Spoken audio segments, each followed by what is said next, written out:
part 1 ang pagbababa ng makina kay Black Panther.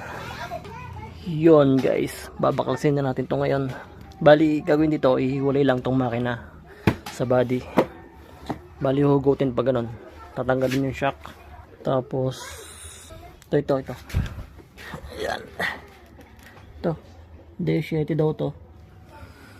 Tapos yung wiring, yung sa negative, yan sa yung ito starter. Diba nyo naman guys, oh, inamag na, ayan, oh, kinain na siya ng amag. Ihiwalay ko muna to para may paghandaan natin ang pagdadala ng apostolids. Yan lang guys, update. Alright, problema lang dito sa pagbabaklas ito, wala nga pala to center stand. Yan, oh, naputol nga pala to. Kaya ang gagawin natin, tutukutan na lang natin muna para madaling, para pag inangat natin to may iwan yung makina. Mayroon kasi wala tayong katulong, wala tayong tagahawak.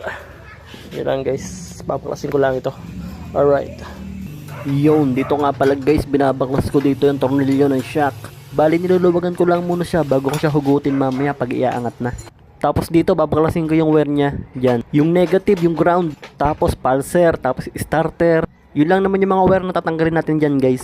Tapos hinugot ko na rin yung sa takip ng carb, yung cable niya, para hindi makaabala pag hinugot natin yung makina. Syempre kasama na rin dyan yung plunger ng carburetor. Grabe, yung quintap pa rin ng aking plunger, oh. Iba talaga pag naka full power carb. Sipo carb lang malakas, yung carb na budget meal lang pero quality naman. Alright, naluwagan na natin to.